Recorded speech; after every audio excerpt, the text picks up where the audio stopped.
Buenos días, hermanos. Vamos a empezar con el tiempo de la lectura de la palabra y la explicación. Vamos a pedirle a Dios que Dios sea entre nosotros. Señor, entendemos que tú usas a instrumentos en tus manos, que yo no soy sino un seguidor de la verdad, que tú eres el Dios de la verdad, Padre bendito, que somos imperfectos, pero te pido por favor que tú abras mi entendimiento, mi corazón, y me utilices para que yo pueda transmitir fielmente tu palabra como tú la quieres, como tú quieres que yo lo haga. Padre bendito, y entendiendo, Señor, que tú eres el Dios de la verdad, el Dios que todo lo sabe, que todo lo puede, que todo lo entiende, y que mediante la oración, Señor, nosotros te podemos pedir, y queremos pedirte conforme a tu voluntad, para que el reino de los cielos se extienda, también tengas a bien revelar tu palabra, no solamente a mí, Señor, sino también a cada uno de los hermanos, que van a escuchar, a personas que no te conocen, a personas que están lejos de ti, a personas que tal vez estén alejadas en sus propios pensamientos, en sus propios planes, en sus propios propósitos, en sus propios caminos, Señor, y les dé, Señor, esa luz que revele en sus corazones la verdad, Padre bendito. Te damos gracias en esta mañana, en el nombre de Cristo Jesús te lo pedimos, entendiendo que tú puedes hacer más aún de lo que nosotros pedimos y entendemos. Creemos en ti, Padre bendito, en que no te vemos, bendito Dios, pero claramente percibimos, Señor, a través de tu creación el poder, Señor, y a través de los testimonios, Señor, que tú has manifestado, también tu poder, tu soberanía, Señor, del cielo, y tu voluntad que estableces. Señor, gracias, Señor. Esa es nuestra confianza, Padre bendito, y eso queremos confiar, en que tú eres el Señor, en que no somos nada, Padre bendito, y simplemente queremos escuchar tu voz. En el nombre de Jesús, amén. Hermanos, la vez pasada el hermano José Luis nos hablaba de Santiago 4:13, cuando aquellas personas se envanecían en sus propios pensamientos diciendo, vamos el día de mañana a traficar, a negociar, iremos a tal lugar, ganaremos dinero, etcétera. Y como bien la Escritura dice que ellos estaban envanecidos, estaban ensoberbecidos, y se nos decía que deberíamos decir, porque la Escritura lo dice, hermanos, si Dios quiere, mañana haremos esto, mañana haremos el otro, mañana haremos esto, si Dios quiere, de tal manera que nosotros podamos considerar, y no tanto que nosotros podamos considerar, porque nosotros no somos los dioses, nosotros no somos los señores. A veces lo decimos, ¿sabes qué? Considera en tus planes a Dios. Realmente, pero lo que queremos decir es que nosotros estemos considerados en los planes de Dios. Dios es el Dios soberano, y el hecho de decir, creo que debes de considerar a Dios en tus planes, es como decir, bueno, sí le voy a dar un cachito, lo voy a considerar, sí más o menos voy a hacer caso a tu buen consejo que me das, pero al final de cuentas yo quiero hacer lo que yo quiero planear, yo quiero organizar, yo quiero vivir para mí, pero sí me voy a restringir en algunos puntos. Sin embargo, no es así, es más bien Dios te tiene en sus planes, los planes soberanos, los planes redentores, los planes de vida, los planes de paz, los planes de fructíferos de Dios, los planes que trascienden a vida eterna, los planes que son buenos, los planes que traen progreso espiritual, progreso también en diferentes áreas, los planes buenos y perfectos de Dios. Realmente, más bien esa es la pregunta.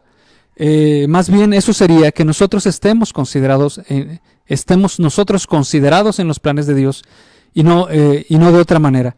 Entonces, a veces nosotros vivimos de esa forma, en nuestra propia manera de pensar, y hemos de entender que nuestros planes, aunque muy bien planeados, valga la redundancia, aunque muy bien diseñados, aunque queramos tener los buenos propósitos y los buenos deseos, en nuestra propia forma de pensar, y vamos a decirlo así, carnalmente, no van a salir bien. Porque el hombre es egoísta. El hombre tiende a ensoberbecerse. Entonces, realmente consideramos que los planes de Dios son planes perfectos, son planes buenos. Entonces, el hermano nos hacía referencia a que no está mal organizar. Es más, tenemos que organizar nuestras vidas. Tenemos que proceder de esa manera. Debemos organizarnos conforme a la voluntad de Dios, teniendo en cuenta a Dios, no solamente teniendo en cuenta, sino más bien centrándonos en Dios. Esos son los buenos planes.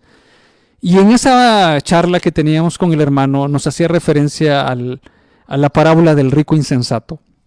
El rico insensato se dedicó a trabajar, se dedicó a su campo, se dedicó a producir, tuvo como tal una buena cosecha, una cosecha abundante. Después de eso, tiene otro trabajo, tiene más trabajo que hacer, derribar sus graneros y hacerlos más grandes. Él pensaba que mientras más dinero tenga, mientras más recursos tenga, mientras más posibilidades yo tenga, más seguro estoy. Mi estabilidad, mi poder, mi seguridad está en lo que yo poseo. Y bueno, y sabemos que esto es un plan engañoso. Sabemos que esto realmente no es conforme a la voluntad de Dios. Porque Dios mismo, Jesús mismo en ese pasaje dice, la vida del hombre no consiste en la abundancia de los bienes que posee. Y también Jesús mismo, o Dios mismo le dice a este hombre, necio, ¿no sabes que en este día, hoy vienen a pedirte tu alma? Y realmente en esa condición pareciera ser que muchos de nosotros también, de la misma manera, nosotros procedemos a correr nuestra carrera o a vivir de una manera similar como el rico insensato. Pero tal vez no nos sentimos identificados con él porque podemos argumentar, bueno, no tengo yo los recursos que tiene ese rico, no tengo yo una hacienda tan grande, no tengo yo las posibilidades, apenas si yo puedo tener una casa, apenas si yo puedo tener esto, etcétera. No creo. Sin embargo, la parábola misma nos hace referencia a que este hombre estaba enfocado 100% en todas las actividades que conciernen solamente a ver por las cosas materiales, por lo que nos hace falta, por mi seguridad, por mi comodidad, por mi salud, por todo eso. Y puede compararse con nosotros porque en un momento dado también nosotros podemos ocuparnos de todas estas cosas.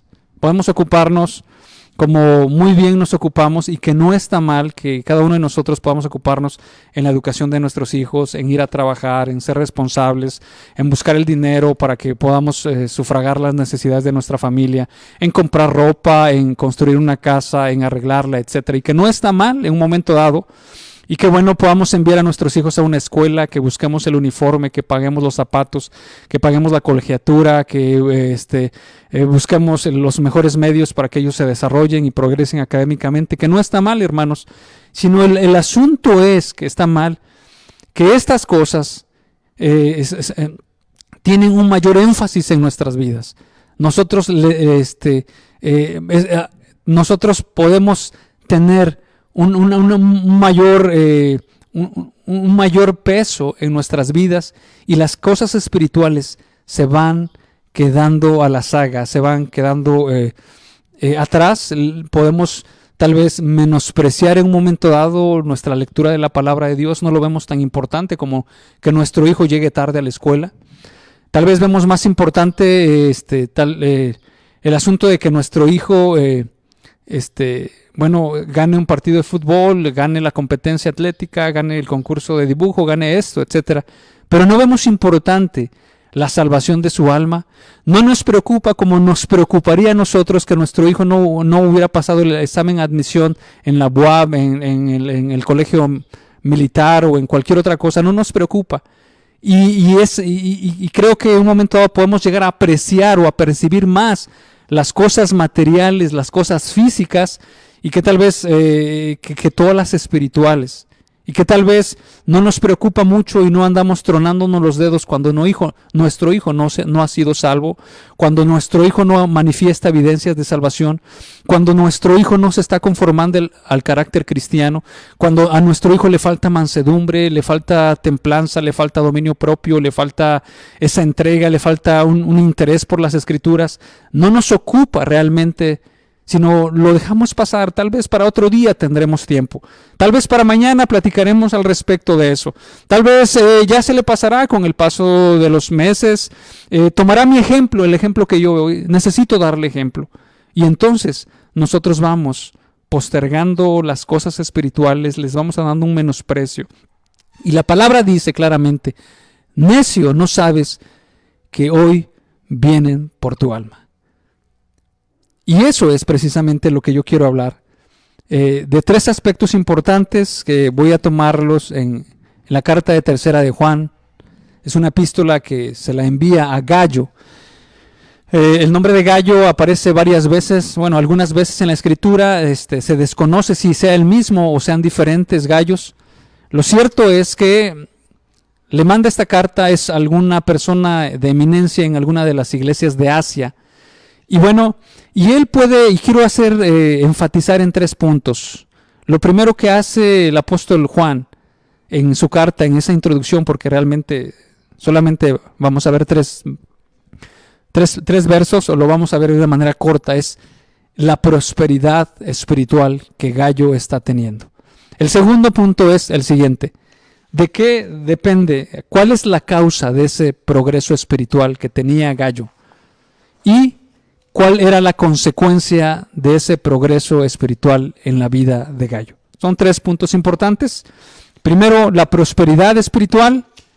El segundo, la causa de esa prosperidad espiritual. Y el tercero, la consecuencia de esa prosperidad espiritual. Le hemos pedido a Dios, y usted esté confiado, yo también lo estoy, en que Dios va a hacer su obra, en que Dios se manifiesta a cada uno de nosotros, que no es necesario que yo esté gritando, que no es necesario que casi lo esté señalando o hablando por nombre, sino más bien entendemos que la palabra de Dios por sí sola se manifiesta. Dios se manifiesta, que Dios utiliza medios. Sin embargo, Dios manda a su Espíritu Santo a que convenza a las personas de pecado, de justicia y de juicio. Y eso debemos de estar entendidos, hermanos. Confianza es decir, sabes que yo no meto mis manos conforme a lo que yo procedo. Yo dejo a Dios que Él intervenga, y yo he de intervenir, si Dios quiere, conforme a lo que Dios quiere que yo haga. No conforme a mis pasiones, no conforme a mi enojo, no conforme a mi irritabilidad, no conforme a lo que yo veo, sino más bien conforme a lo que Dios quiere, y he de dejarme guiar por lo que Dios quiere que yo haga. Gracias a Dios por esta bendición. Por eso es que dice la Escritura: bienaventurados todos los que confían en Él. Dios ya lo hizo todo, hermanos. Nosotros solamente tenemos el privilegio y esa dedicación de servirlo, de seguirle. El precio ya está pagado, hermanos. Entonces confiamos, hermanos. Vamos a leer tercera de Juan 1:2. En la versión Reina Valera 1960 dice de la siguiente manera. Dice: el anciano a Gallo, el amado a quien amo en la verdad. Amado, yo deseo que tú seas prosperado en todas las cosas y que tengas salud, así como prospera tu alma. Pues mucho me regocijé cuando vinieron los hermanos y dieron testimonio de tu verdad, de cómo andas en la verdad. Le estaba diciendo en el verso 2, Gallo, veo que tú prosperas espiritualmente.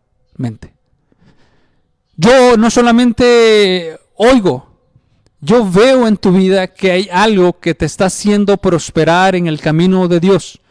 Yo veo algo en ti, Gallo, que te ha hecho parecerte más a Jesús, que te ha hecho avanzar más en el camino de la piedad. Yo veo algo en ti, yo veo frutos que hablan de tu comunión con Dios, de tu fidelidad hacia la doctrina, de tu fidelidad hacia Dios. Yo veo algo en ti. Y era lo que estaba viendo Gallo, lo que estaba viendo el apóstol Juan, y se lo estaba escribiendo a través de esa carta.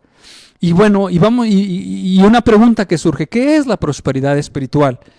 La prosperidad espiritual es porque en la carta lo dice, yo deseo que tú seas prosperado en todas las cosas, así como prospera tu alma. ¿Cómo prospera el alma? Bueno, lo podemos decir, que la prosperidad del alma es un crecimiento de la vida espiritual congruente con Dios. Congruente con Dios es congruente con sus pensamientos, congruente con sus ideas, congruente con su carácter, congruente con su forma de ser, congruente con su forma de ver las cosas, congruente con su forma de percibirlas, congruente con su forma de reaccionar, congruente con eso, su palabra y su carácter. Es una madurez y es un perfeccionamiento del carácter cristiano. Nosotros, hermanos, sabemos que nosotros vivíamos en pecado, arrastrados por diferentes concupiscencias. La verdad se nos manifestó a nosotros diciéndonos que ese camino por el cual nosotros andábamos, eso era un camino apartado y lejos de Dios. A través de la luz del Evangelio y a través del Espíritu Santo nosotros entendimos que era verdad. Y es cierto, Dios nos perdona. Sin embargo, el apóstol Pablo nos habla a nosotros y nos dice que ese cuerpo está enraizado en las concupiscencias de la carne. Y, sin embargo, nosotros en esa vida pasada, Dios nos perdonó. Nos perdona nuestros pecados. Nosotros ya no tenemos algo que, o mejor dicho, Dios ya no nos va a señalar. Dios ya no va a ver esos pecados, ya no nos va a imputar por lo que nosotros hicimos anteriormente, sea lo que sea, mientras Dios nos haya perdonado. No tenemos nosotros que preocuparnos por lo que ya hicimos, si bien nosotros hemos sido perdonados por Dios y a través de la fe, que la fe no es nuestra también, hermanos, la fe es dada por Dios. También nosotros hemos creído que Dios ha perdonado nuestros pecados. Sin embargo, Dios nos deja. No nos deja, no digo que nos deje, no nos olvida, Dios no nos olvida. Sin embargo, Dios permite que estemos aquí en esta tierra para que nosotros crezcamos. La Escritura dice, hasta que todos lleguemos a la estatura y la altura de la plenitud de Cristo, la de un varón perfecto. Entonces, hermanos, no ignoramos que nuestro carácter tiene que ser perfeccionado, que nuestro carácter tiene que ser madurado, que nosotros tenemos que ir en crecimiento y que realmente va a haber muchas situaciones, va a haber muchas circunstancias en las cuales Dios quiere que nosotros cambiemos, en los cuales Dios quiere que nosotros maduremos. Incluso el matrimonio es un medio de gracia por el cual nosotros podemos crecer. Tal vez de jóvenes nosotros nos ocupábamos de nosotros mismos, de mi aspecto personal, de mi cuidado personal, de mi carrera, de mis estudios, de lo mío, de mi buen descanso, de mi buen tiempo, de lo que yo quiero. Sin embargo, casándonos, ya no es solamente yo, sino somos nuestros planes, nuestros propósitos, lo que Dios quiere para nosotros. No es solamente mi tiempo de descanso, es el tiempo de descanso también de ella. Es ver no solamente por mí, es ver por ella. Y de esta manera nosotros vamos creciendo, nosotros vamos madurando. Cuando nuestros hijos nacen, aprendemos madurez, porque tal vez antes no nos levantábamos a las 3 de la mañana por cualquier cosa, pero aprendemos madurez cuando esa niña o cuando ese niño se levanta exigiendo comida, exigiendo que le cambien su pañal, etcétera, por una enfermedad. Y es allí donde Dios va formando en nosotros un carácter distinto, de paciencia. ¿Cuántos de nosotros nos podemos impacientar con nuestros hijos y podemos decirles que ya te lo expliqué 5 o 6 veces? Sin embargo, Dios trabaja en mi vida y también trabaja en la vida de nuestros hijos. Hermanos, entonces, ese conocimiento, es esa prosperidad espiritual, esa prosperidad del alma, hermanos, es un conocimiento vivencial de Dios. Ese conocimiento vivencial de Dios se transforma nuestras mentes, transforma nuestro corazón, transforma nuestra conducta. No solamente es una serie de lecturas que yo tengo, no solamente, y que esas lecturas, ya conozco a Dios, ya entendí a Dios, ya sé que Dios es bueno, ya sé que Dios es paciente, sino más bien es que a través de la comunión con Dios, yo pueda percibir su carácter, mi carácter, yo lo vea, mi actitud, yo la vea, yo me pueda, si no es que arrepentir, y si también es necesario arrepentir de mi forma de proceder, y yo veo yo escucho la palabra de Dios, entiendo su palabra, y eso me hace restringir en mis caminos, meditar en mis caminos, y ver y cambiar en mi forma de vida a través de la gracia de Dios, a través de la misericordia de Dios. Entonces, es una transformación. Lo que estaba pasando en Gallo era de la siguiente manera. De la misma manera, Dios, el apóstol Juan, estaba viendo ese progreso espiritual en la vida de Gallo. Ese crecimiento espiritual, lo estaba notando. Realmente lo que pasa en nosotros también se nota externamente.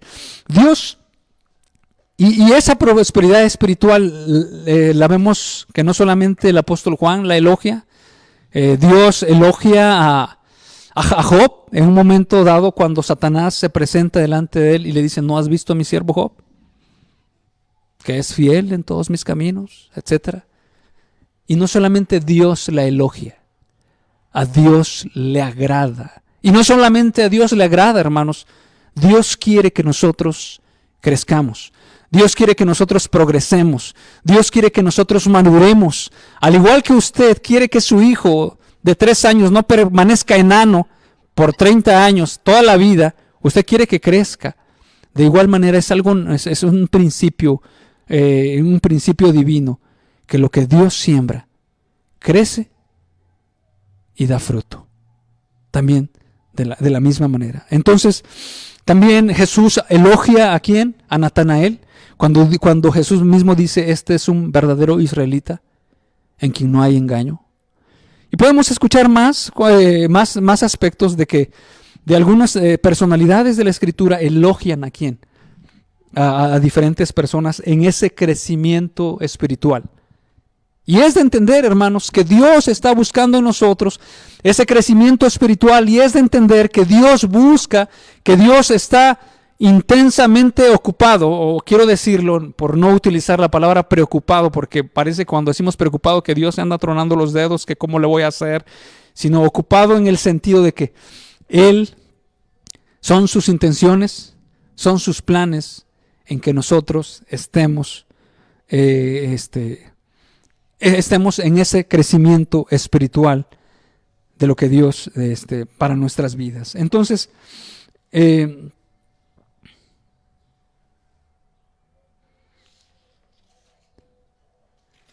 y bueno, y como tal, esto es una alegría. Es una alegría para Dios precisamente, y causa un regocijo en que nosotros estemos creciendo espiritualmente. Solamente le voy a leer 3 de Juan 1:3, no lo pongas, está bien, dice: pues mucho me regocijé cuando vinieron los hermanos y dieron testimonio de tu verdad, de cómo andas en la verdad. Dios se regocija, Dios quiere, Dios plenamente está ocupado en nosotros en ese crecimiento espiritual, y es lo que Dios espera de nosotros, ese crecimiento espiritual. Ahora el segundo punto es el siguiente: ¿cuál era la causa de que Gallo estuviera prosperando espiritualmente? ¿Cuál era la causa? La vemos precisamente en este episodio de lo que nosotros leemos en la 3 epístola de Juan. Y bueno, era que él andaba en la verdad. Lo vamos a leer, vamos a ir a Santiago, a 3 de Juan.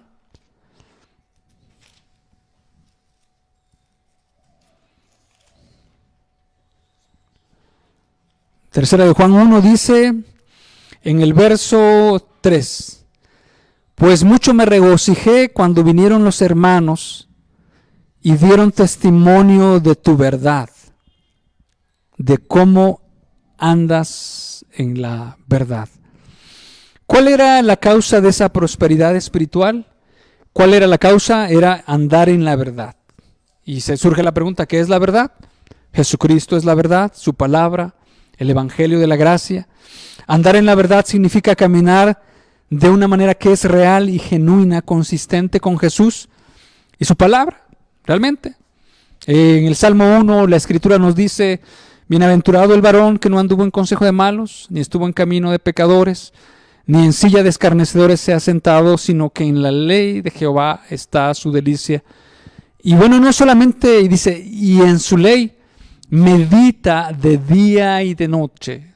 Dice, será como árbol plantado junto a corrientes de aguas.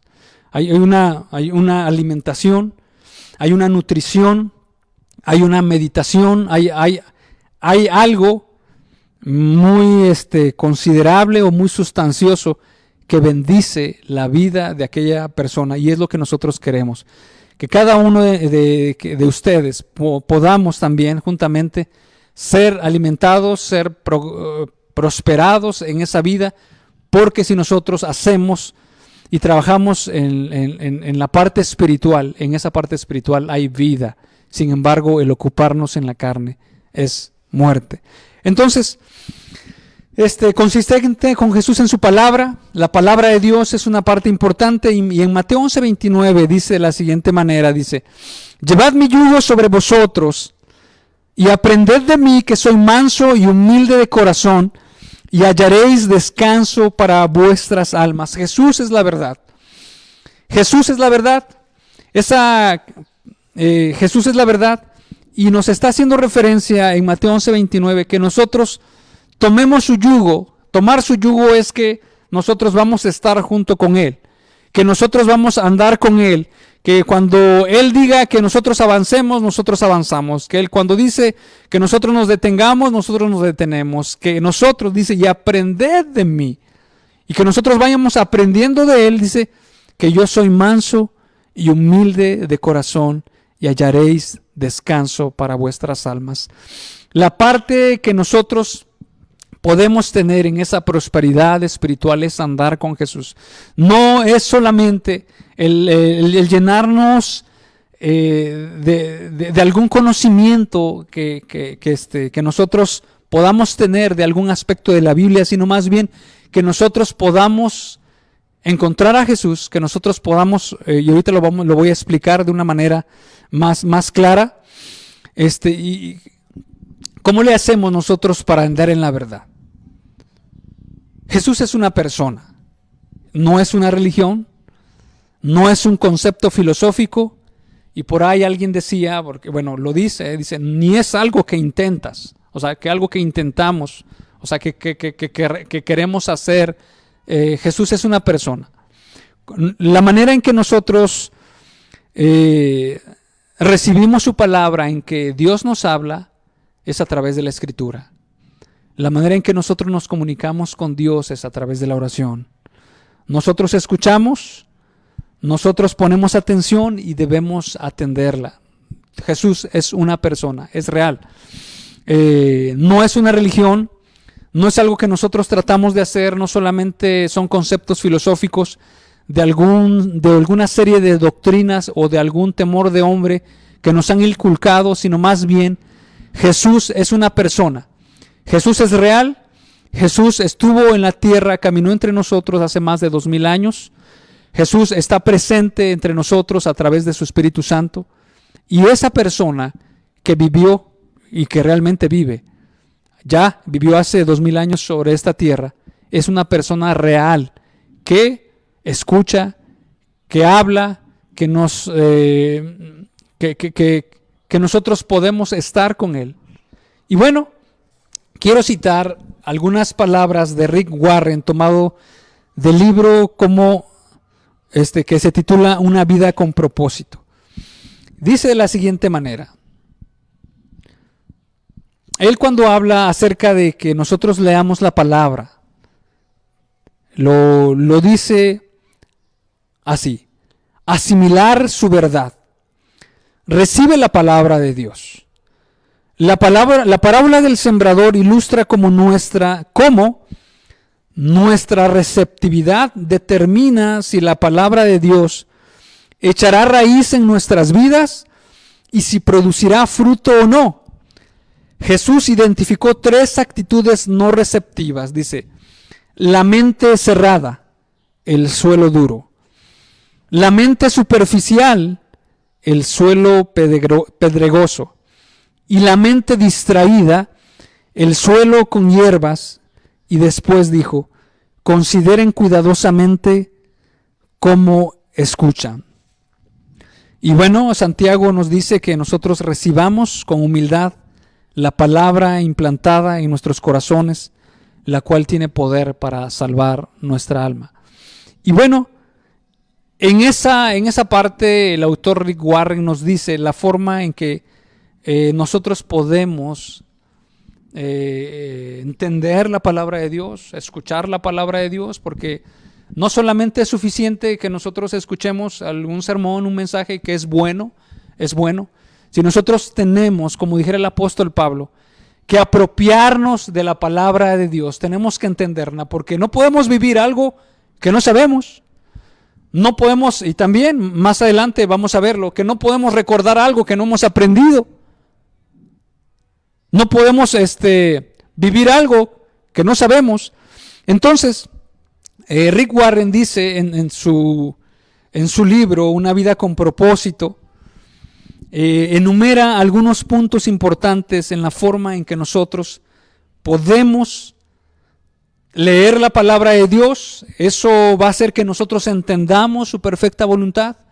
Eso va a hacer que nosotros entendamos a Dios. Eso va a hacer que nosotros veamos con los ojos de Dios, poco a poco vayamos creciendo. Eso va a hacer que nosotros confiemos en Dios. Eso va a hacer que nosotros estemos esperanzados en Dios. Eso va a hacer que nosotros tengamos una más amplia visión de lo que Dios es para nosotros y lo cual nosotros somos realmente. Y en esa forma que Dios nos habla a través de las Escrituras, nosotros vayamos entendiéndolo, nosotros vayamos conociéndolo, vayamos conociendo la verdad. La verdad es Dios, la verdad es Jesús, y por nosotros podamos vivir conforme a su palabra. Entonces, él está enumerando la siguiente lista, dice investigar. En investigar nosotros tenemos que leer la palabra haciendo preguntas al texto. ¿Por qué así? ¿Qué? ¿Qué pasó? ¿Cómo pasó? ¿Cuándo pasó? ¿Por qué pasó? Etcétera. Nosotros tenemos que investigar la realidad, tenemos que entenderla. No solamente es escucharla y decir, bueno, pues ya escuché, ya la leí, etcétera, sino más bien, ¿qué es lo que Dios quiere? ¿Qué es lo que Dios me habló? ¿Qué es lo que Dios me está hablando? ¿Qué es lo que Dios me está enseñando en este pasaje? ¿Qué es lo que Dios me está ministrando? ¿Qué palabra Dios tiene para mí? Y es una palabra clara, que en algún momento nosotros la pudiéramos perder. ¿Por qué? Por tener un corazón distraído, por tener un corazón duro, por no tener una receptividad espiritual, y que nosotros en un momento dado pudiéramos leer la Escritura de una manera muy rápida y decir, bueno, yo ya cumplí con mi pasaje, etcétera, pero Dios no ha ministrado, pero Dios no ha hablado, pero Dios no ha dicho. Nosotros no hemos puesto atención a la palabra de Dios, no ha sido cambiada nuestra mente, no ha sido renovada nuestro espíritu, no ha pasado nada. Y dice el autor, dice escribir. Tenemos que escribir lo que Dios nos está enseñando. Este es mi punto de vista personal. Creo que en algunas veces nosotros le ponemos más importancia a las cuestiones académicas y que realmente le tenemos que poner importancia. La Biblia dice, la Biblia nos da testimonio de eso. El alma sin ciencia no es buena. Sin embargo, creo que la forma en que nosotros queremos escuchar la voz de Dios tal vez repercute mucho, que no la podemos escuchar por la actitud que nosotros tenemos. Tal vez nosotros nos acercamos a Dios de una manera distraída. Tal vez en lo que nosotros debemos de tener a la mano es una libreta y escribir lo que realmente Dios nos está transmitiendo, lo que Dios nos está diciendo. Y decía que esto es mi propio punto de vista personal, porque algunas veces le damos más precio, más valor. Para la escuela vamos con libreta, lápiz, goma, etcétera, y todo eso. Pero para estudiar la palabra de Dios solamente es suficiente nuestra mente. Imagínense, como un estudiante. Bueno, ahorita ya existen las computadoras, ¿verdad? Existen las tablets, las MacBook, notebook, etcétera. Sin embargo, ahí se escribe. Ya sea escribimos en computadora o escribimos en papel, la escuela secular, o sea, y en cualquier grado necesitamos leer, necesitamos escribir, necesitamos anotar, y eso es parte de nuestro aprendizaje. Realmente nosotros tenemos que estar anotando lo que Dios quiere hablar, lo que Dios nos dice, lo que Dios nos está influenciando, a donde Dios nos está guiando, lo que Dios realmente nos quiere ministrar. Y eso va a hacer que nuestras vidas se estén alimentando, estén nutridas, estén fuertes, y Dios en esa buena voluntad forme en nosotros, cambie en nosotros y cumpla sus buenos planes de hacernos una persona madura y una persona que progresa espiritualmente. Por eso que en algunas veces nosotros, al tener una lectura superficial, nosotros podemos comentar textos que no son propios en un momento dado, en cualquier ocasión. Por ejemplo, decimos, todo lo puedo en Cristo que me fortalece. Yo puedo tener 2 trabajos, puedo trabajar tal vez de montacarguista en la noche y en la mañana voy a otro trabajo, etcétera, porque todo lo puedo en Cristo. Vamos a hacer no sé, vamos a construir alguna casa, pero tal vez tengamos diferentes actividades y en nuestra necesidad decimos todo lo puedo en Cristo que me fortalece, etcétera. Pero realmente la Escritura no se está refiriendo a eso. El apóstol Pablo se está refiriendo en que él podía vivir en riquezas y en pobreza. Él decía, yo lo puedo en Cristo. Yo sé vivir cuando hay abundancia. Yo sé vivir cuando hay escasez. Esto prácticamente estaba diciendo, eso a mí no me afecta. El tener mucho no me desborda o no me desboca para ir atrás los placeres del mundo. El tener poco a mí no me afecta para mendigar o para maldecir o para renegar de lo que yo no tengo. Y ese es un carácter conforme al corazón de Dios. Podemos decir en algunas veces que yo confío en Dios. Pero ¿sabes cuándo viene la prueba y cuándo realmente nosotros damos a entender que sí es cierto o no es cierto? Cuando ese día no nos pagaron. O cuando ese día hubo más gastos que los que tenía que haber y decimos, si tan solamente no hubiera hecho yo esto. ¿Qué estamos diciendo prácticamente? O sea, en teoría, tenemos aquí la teoría. Dios es nuestro sustentador. En la práctica, le decimos a Nuestra Señora, ya ves, si no te hubieras caído, no hubiéramos gastado los 1,000 pesos en la radiografía, etcétera, etcétera. Ya ves, ahorita no tenemos para hacer estas compras. O sea, prácticamente usted le está diciendo a Dios, Señor, yo en teoría confío en ti, pero en la práctica, ahí sí ya no. En ese momento de prueba, en ese momento, allí damos a entender que es en quién está nuestra confianza.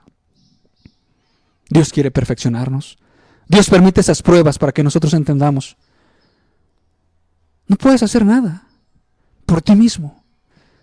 Eres tan frágil, eres tan pasajero. Y Dios dice, yo soy el que hace todas las cosas. Yo soy el que sustenta toda la tierra. Yo soy el que hace descender la lluvia y regar los montes y haya hierba. Yo soy el que sustento a las personas, aunque ellas piensan que es por su trabajo. Yo soy el que les da trabajo. Y yo soy el que diseña este mundo. Y en ese momento se manifiesta lo que realmente en dónde está nuestra confianza.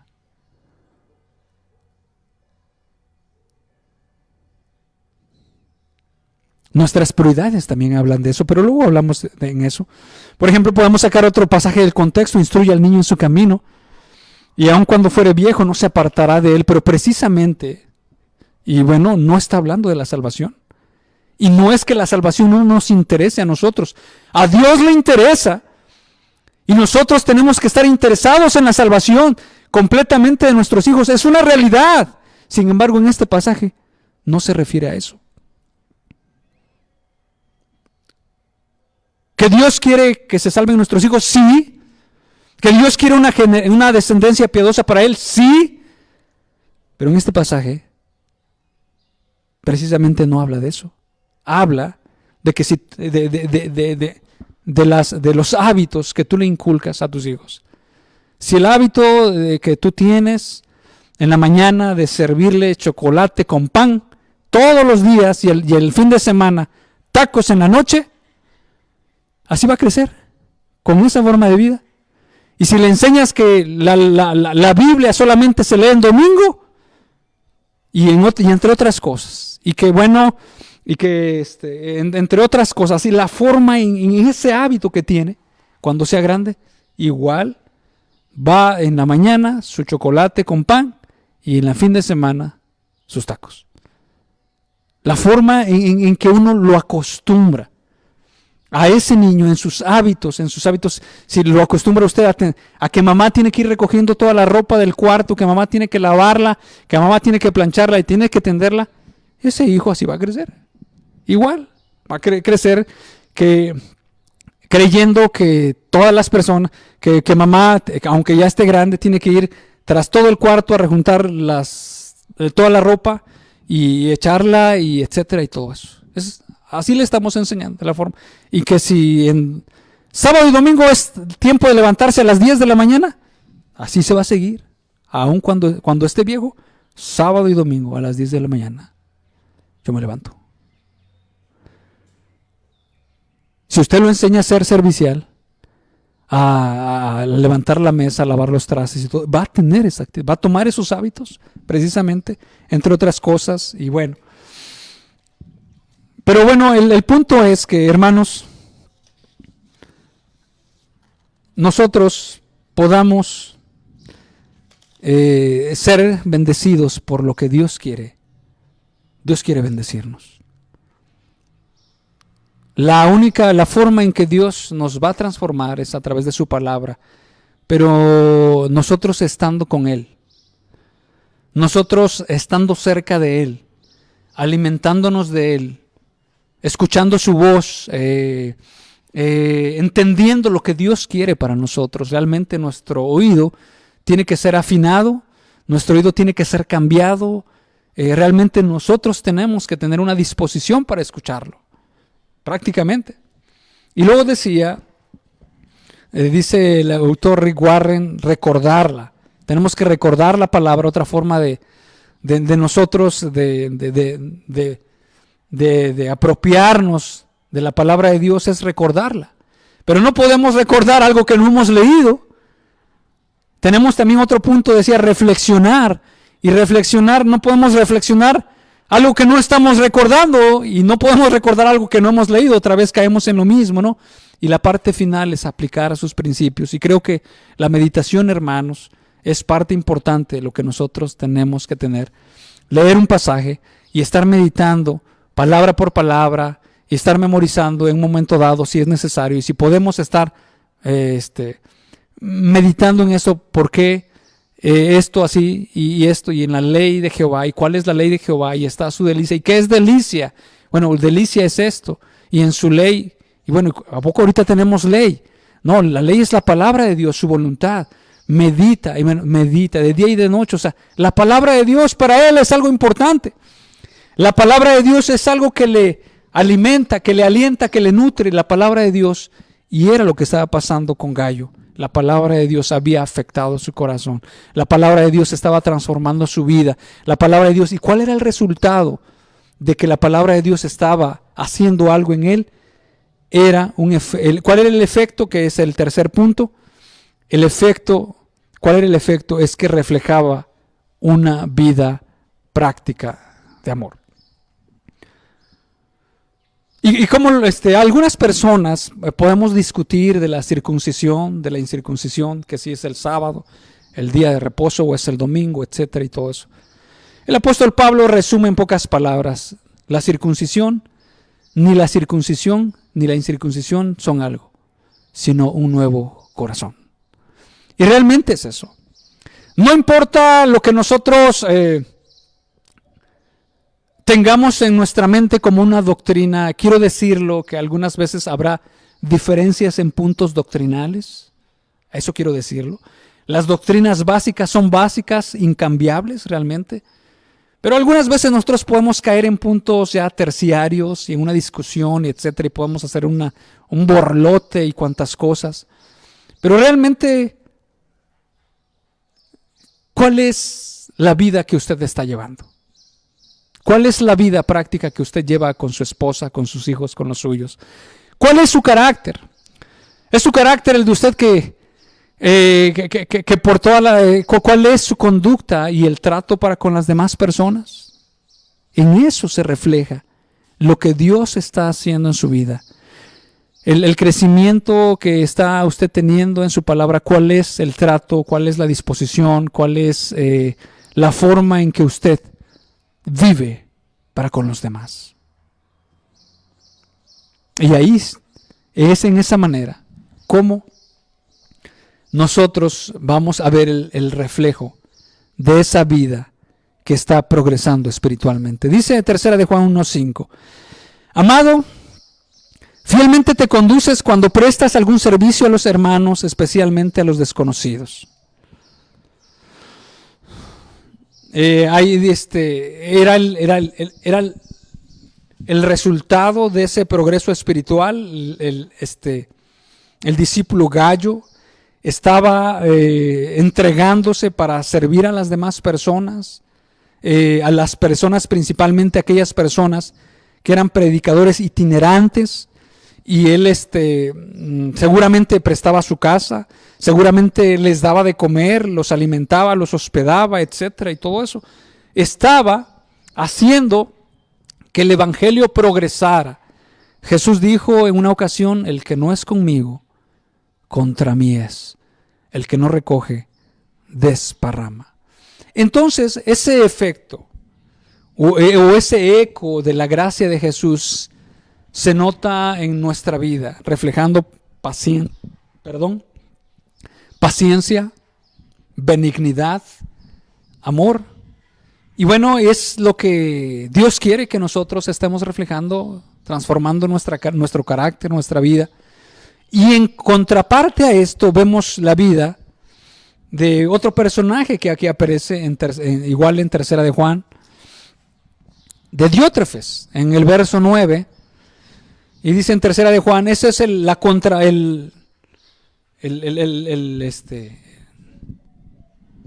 contraste de la vida de Gallo, que es otra persona.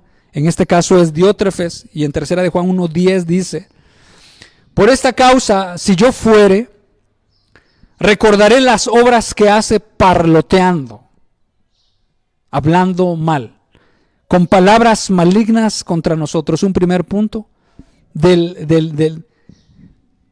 efecto, no de la gracia. O sea, un punto de cuando nosotros no estamos con Jesús, de cuando nosotros no andamos en la verdad.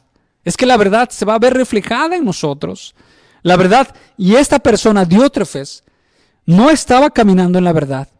Y lo que hacía, el efecto de no caminar en la verdad, era parlotear con palabras malignas contra el apóstol Juan y contra, las columnas y baluartes de la iglesia. El mero hablar, el mero señalar, el decir: mira, si yo hubiera estado en ese momento, miren, yo hubiera hecho esto.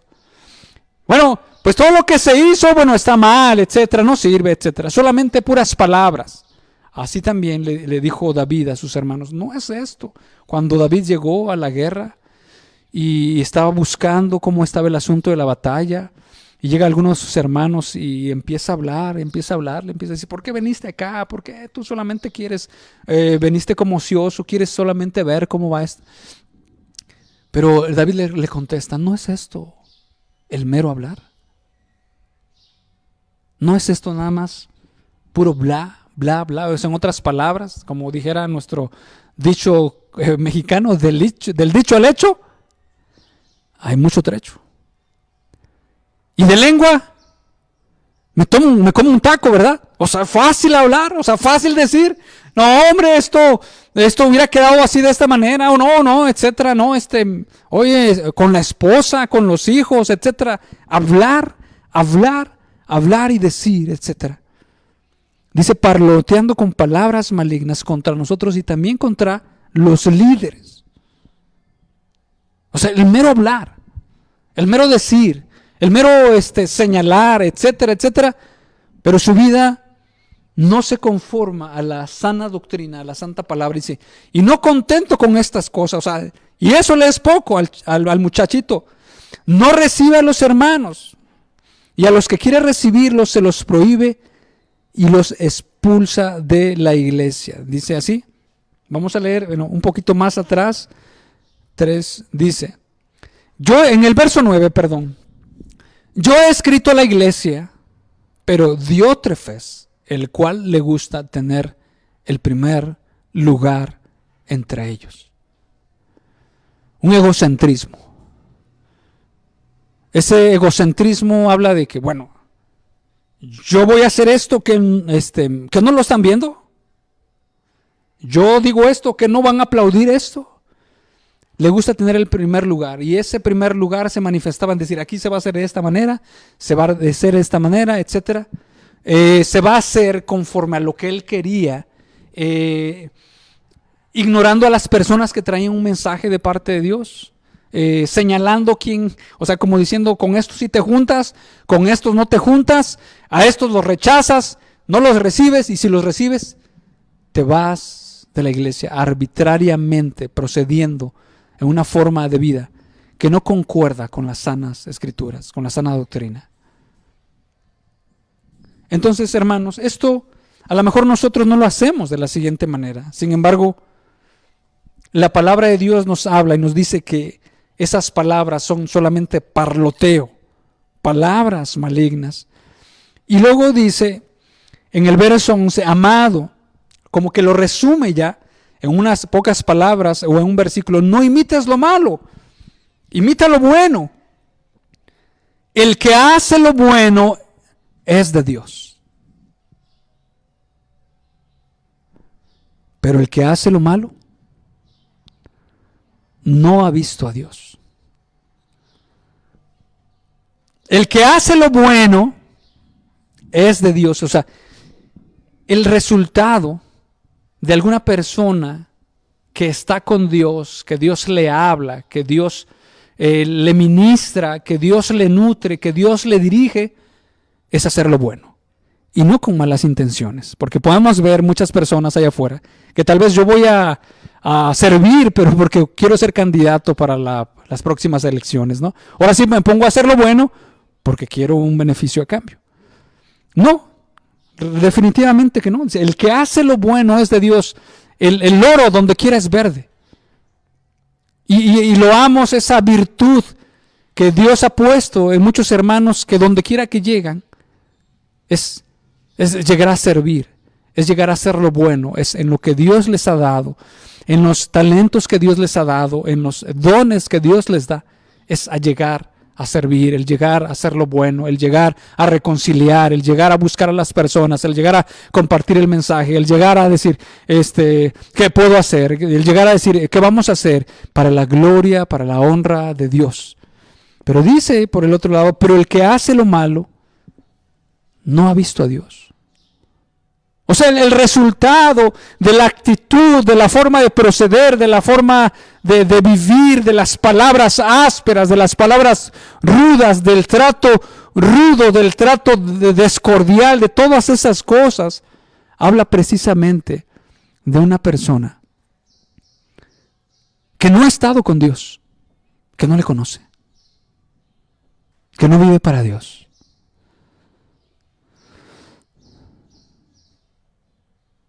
Y esto es, termino, ¿qué es lo que nosotros reflejamos? Realmente dice la Escritura en este pasaje, amado, yo deseo que seas prosperado en todas las cosas y que tengas salud, así como prospera tu alma. Hermanos, que nuestra prioridad, y es el deseo de Dios, que nosotros prosperemos espiritualmente. Realmente entendemos que lo espiritual sustenta lo material, no es al revés.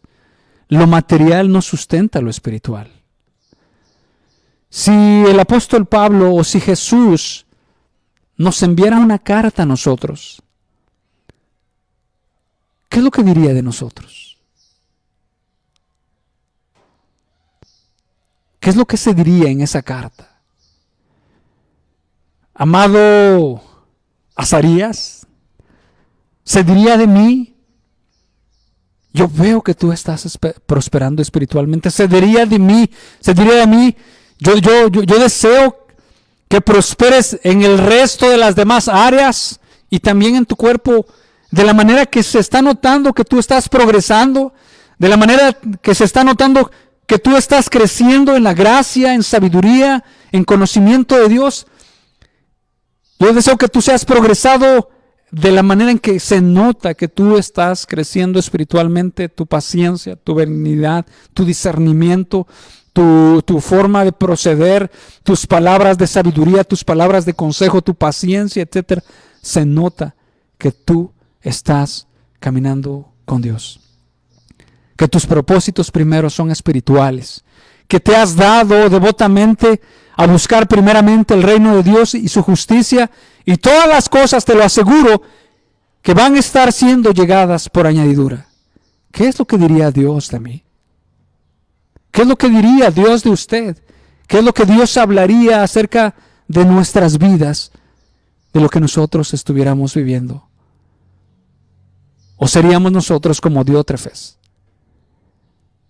Que en un momento dado nosotros solamente estuviéramos hablando, estuviéramos diciendo, estuviéramos reprochando, y de la manera en que a lo mejor nosotros podemos vivir una vida de desconformidad con la voluntad de Dios. Y que si llueve, que porque está nublado, es un día muy feo. Y que si no llueve, hay mucho polvo en esta calle. Y que si hay tráfico, odio el tráfico. Y que si no hay tráfico, ahora, ¿por qué hay poca gente en estas calles?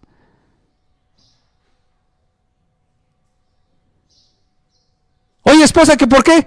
¿Por qué no está lista la comida? Y para la otra su esposa se apura y la tiene. Y usted llega tarde y dice, bueno, ¿y qué no sabías a qué horas vengo?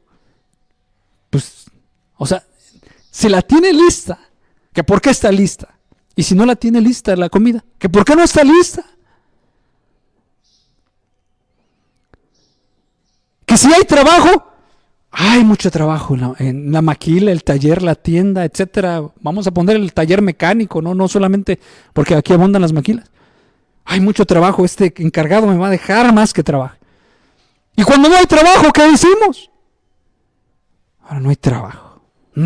Estamos trabajando mediodía nada más. Y 2 y 3 días solamente a la semana. ¿Qué vamos a hacer? Que si mi hijo me da un abrazo, bueno, porque se me está dando un abrazo. Y cuando no me lo da, este hijo, ¿por qué no me abraza? Si es su actitud de esa manera, y podemos nosotros estar fastidiados de muchas cosas, y si eso es diario, constante, seguramente es que porque su corazón no ha estado siendo transformado. No está siendo moldeado. Dios es el que hace esta obra en cada uno de nosotros. Y nosotros debemos de dejarnos llevar, nosotros debemos de dejarnos conducir, nosotros debemos de conocerle en su soberanía, nosotros debemos de conocerle en su paciencia, nosotros debemos de conocerle en su fidelidad, nosotros debemos de conocerle cuando nosotros le vamos conociendo, cuando nosotros le vamos apercibiendo, cuando nosotros vamos entendiendo su carácter, llega un momento en que decimos, Señor, espero solamente en ti. Entiendo mi condición terrenal, impotente y finita, pero entiendo que de oídas te había oído, mas ahora mis ojos te ven. Y es que nosotros pensamos, yo lo voy a hacer. Y es que pensamos nosotros, yo voy a hacer que las cosas pasen porque así tienen que pasar. Pero Dios dice de otra manera. Dios dice, deja que yo lo haga. Confía en Dios, confía en mí. Pero mira las circunstancias, pero mira las situaciones. Dios dice, confía en mí. Y es lo que Dios quiere que nosotros vivamos. Que vivamos para su gloria. Y que de esta manera nosotros nos podamos ocupar en esa comida que a vida eterna permanece. Y nosotros podamos estar satisfechos, nosotros podamos estar confiados. La palabra de Dios dice, en descanso y en reposo seréis salvos. ¿Cuál es la contraparte de esto? Preocuparnos demasiado. Preocuparnos por nuestras necesidades, preocuparnos por las condiciones que nos están afectando, preocuparnos y ocuparnos también de tal manera que nosotros descuidamos un aspecto importante: estar con Dios. Tomar agua de su mano, sentarnos a sus pies y esperar que Dios haga lo que tiene que hacer. Él es soberano, Él tiene buenos propósitos para nosotros, Él tiene buenos planes para nosotros, sus pensamientos son pensamientos de bien y no son pensamientos de mal. Hermanos, dejémonos llevar por Dios, dejémonos ser transformados por Dios, dejémonos que nuestro carácter esté siendo moldeado a su imagen y nosotros en esa vida podamos ser agradables delante de Dios como lo era Gallo. Y Dios al final de nuestras vidas pueda decir, así como Dios elogió a su Hijo y le dijo, este es mi Hijo amado en quien tengo complacencia, se había sometido a su voluntad, se había sometido a sus padres, también pueda decir, yo tengo complacencia en ti. Vamos a orar. Y de esta manera vamos a encomendar nuestras vidas delante de Dios. Padre bendito, sabemos que todo lo puedes, que todo lo entiendes, que todo lo sabes, bendito Dios. Padre bendito, te agradecemos, bendito Señor. Te agradecemos por el cuidado, por la protección, Señor. Y también, aparte de agradecerte, queremos estar admirados porque nos admiras en la forma que tú procedes, en la forma que tú eres y en la forma que tú haces. Es indudable, nuestros caminos no son como nuestros caminos. Padre bendito, queremos entender nuestra fragilidad. Queremos entender nuestra pequeñez. Padre bendito, queremos entender nuestra insensatez. Bendito Dios, y queremos entenderte a ti, Señor, que nos hablas, que nos llamas, que nos llevas hacia ti, Padre bendito, para que nosotros podamos confiar en ti en todas las cosas y podamos depender de lo que tú haces y no de lo que nosotros hacemos. Padre bendito, porque los deseos de la carne no se pueden someter a la voluntad de Dios, Padre. Queremos pedirte, quiero pedir porque tú sustentes el corazón de aquella persona que se ha notado falto, que entiende, Señor, que su proceder no es para contigo. Y que tal vez se aflige, Padre bendito, dice tu palabra, que tú no echas fuera al que tiene un corazón contrito y humillado. Señor, permite, Señor, que eso sea en nuestros corazones, Señor bendito, el poder humillarnos. Padre, el poder decir, Señor, lo hice mal. El poder reconocer, bendito Dios, no procedí conforme a la verdad. Ayúdanos, bendito Señor. Y que tú le ministres, Señor, tú traes esperanza. Tú tienes toda la fuerza. Tú tienes todo el poder, Señor. Tus planes son, no los nuestros, Padre bendito. Gracias por esta tarde que tú nos das. Gracias, Señor. En tus manos encomendamos esta palabra. Mejor dicho, en tus manos encomendamos los corazones que han puesto atención a tu palabra, bendito Dios, a la Biblia, a lo que tú has dejado para nosotros. Tu palabra siempre va a regresar y hacer lo que tú quieres que haga. Bendito Dios.